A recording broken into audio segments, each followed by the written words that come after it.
बाबल मंदम में किसी जहाज का निशाना बनना, इस मर्बन आयल महंगा तरीन हो गया। रशिया दुनिया का सबसे बड़े तेल पैदा करने वालों में से एक मुल्क है। जो रिफाइन करने वाला इंफ्रास्ट्रक्चर है वो बुरी तरह से तबाह हुआ है। पाकिस्तान और चीन और बाकी मुल्क जो हैं वो तो पहले से तेल लेते हैं, वो तो तेल खुद पैदा नहीं करते, तो इनके लिए सबसे बड़ा मसला बन जाएगा। नाज़रीन, इस वक्त सूरत हाल ये है कि तेल के 3 बड़े मराकज़ दुनिया में, वहाँ पे इमरजेंसी है और तेल की सप्लाई के बहुत ज़्यादा ख़दशात पैदा हो गए हैं कि वो सप्लाई बरकरार भी रहेगी दुनिया को, और इस लिहाज से दुनिया में तेल का एक बड़ा बहरान क्या पैदा होने जा रहा है। और फिर ये भी मैं आपको आज बताऊंगा कि ईरान अपनी जारहाना पॉलिसी पे अमल दरामद उसने शुरू कर दिया जिसका उसने ऐलान किया था।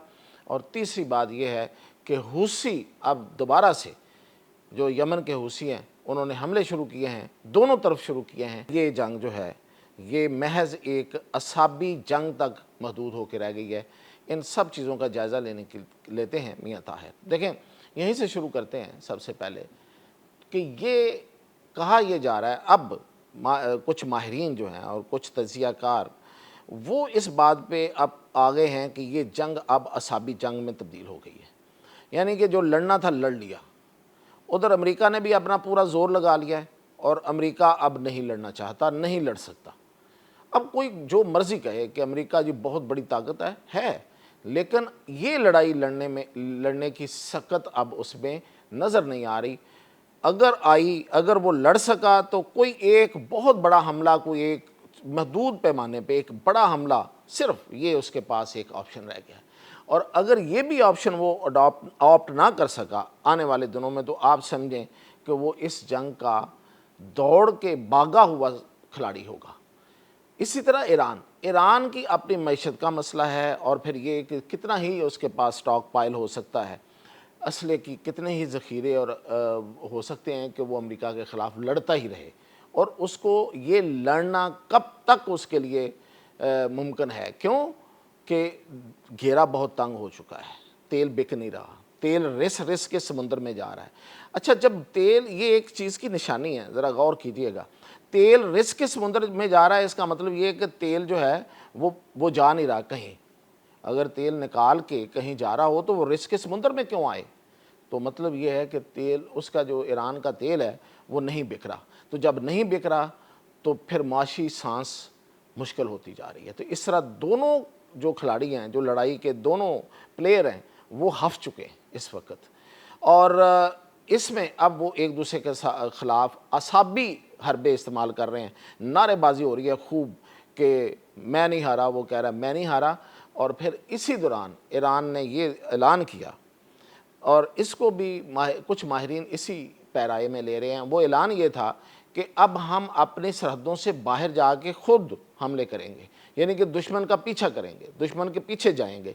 अब हम दफाई लड़ाई से जारहाना अंदाज में जाएंगे, यानी कि ऑफेंसिव हो जाएंगे। आज यूएई पे हमले हुए हैं, 2 मिसाइल दागे गए हैं, लेकिन उसका गो कि अभी तक तो यूएई ने कोई उसका ज़िम्मेदारी कबूल नहीं की, लेकिन मिसाइल तो बाहर से आए हैं, यूएई ने तो नहीं अपने आप पे दाग लिए। अब यूएई का एक अरसे बाद उस पर मिसाइल का दागे जाना, और इसमें तो कोई शक नहीं है ना कि यूएई अमेरिका का एलाई है, पक्का एलाई है।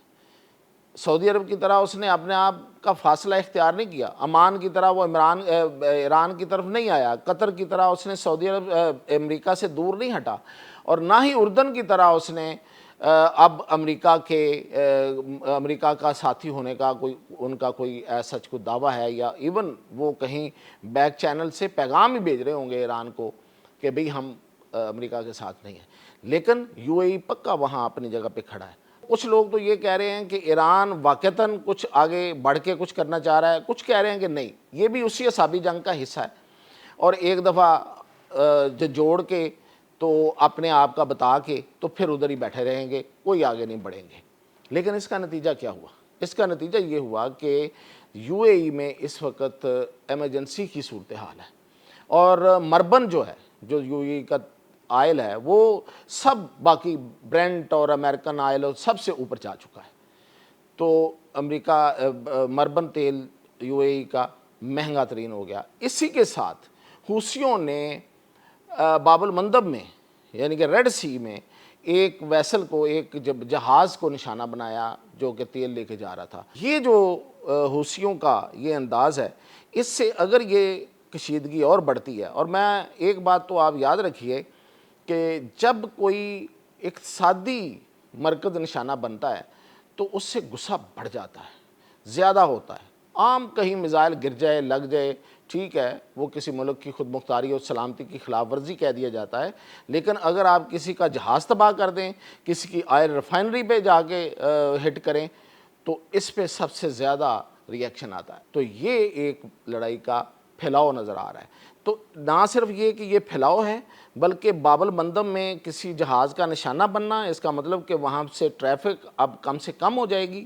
تیل کی سپلائی وہاں سے بھی رک جائے گی، مربن آئل مہنگا ترین ہو گیا۔ اور تیسری طرف جو تیسرا میں نے آپ کو کہا کہ 3 مراکز میں ایمرجنسی ہے، تو تیسرا ہے رشیا۔ رشیا دنیا کا سب سے بڑے تیل پیدا کرنے والوں میں سے ایک ملک ہے، پہلا دوسرا اس کا نمبر ہے، اور وہاں پہ اس وقت صورتحال یہ ہے، ان کے ہاں جو یوکرین کے حملے ہیں، اس کے بعد جو ان کی ریفائنریز کی تباہی ہوئی ہے، جو ان کا انفراسٹرکچر جو تباہ ہوا ہے، اس سے ابھی حال ہی کے حملے، اس کے نتیجے میں یہ ہوا ہے کہ وہاں لائنیں لگ گئی ہیں، تیل موجود نہیں ہے، وہاں پہ تیل کا سٹاک موجود نہیں ہے، کیونکہ تیل خام تیل تو ہوتا ہے، اس کو ریفائن بھی تو کرنا ہے نا، تو وہ جو ریفائن کرنے والا انفراسٹرکچر ہے وہ بری طرح سے تباہ ہوا ہے۔ تو اب وہ ادھر ادھر سے تیل منگوا کے اپنی روزمرہ کی ضرورتیں پوری کر رہا ہے، بلکہ دفاعی ضروریات پوری کرنے کے لیے بھی اسے دوسرے ملکوں سے تیل مانگنا پڑ رہا ہے۔ تو اب یہ صورتحال ہے اس وقت دنیا کے 3 بڑے، اور اس کے نتیجے میں کیا ہوگا کہ مطلب پاکستان اور چین اور باقی ملک جو ہیں وہ تو پہلے سے تیل لیتے ہیں، وہ تو تیل خود پیدا نہیں کرتے، تو ان کے لیے سب سے بڑا مسئلہ بن جائے گا جب یہ جو سپلائی چین ہے یہ متاثر ہو رہی ہیں۔ تو اس لحاظ سے ایک بڑا بحران اٹھتا ہوا نظر آ رہا ہے۔ اور اس کے ساتھ ساتھ جو اہم خبر ہے وہ یہ ہے کہ اسرائیل بھی اپنے پنگے بڑھاتا جا رہا ہے، اور اس نے شام پہ ایسی جگہ پہ حملے کیے ہیں جو ترکیہ سے متعلق ہیں، یعنی کہ وہاں جہاں پہ ترکیہ کی وہاں پہ باقاعدہ عمل دخل ہے، وہاں پہ حملے کیے ہیں، تو اس نے دراصل ترکیہ کو بھی چھیڑا ہے۔ تو یہ جو اس وقت معاملات ہیں یہ کوئی سمٹ نہیں رہے ہیں، مطلب بظاہر تو ایک آپ کو تھوڑی سی خاموشی نظر آ رہی ہے، لیکن یہ خاموشی نہیں ہے، یہ اس میں جو کارروائیاں ہو رہی ہیں بیشک وہ چھوٹی ہو رہی ہیں، لیکن ان کا امپیکٹ اور ان کا اثر بہت بڑا ہے۔ تو یہ بحران اگر بڑھتا ہے تو یہ ایک دفعہ پھر نہیں بلکہ ایک پہلے سے زیادہ اس دنیا کو اپنے سختی میں کی لپیٹ میں لے گا۔ یہ تھی میرے پاس اب تک کی اپڈیٹ۔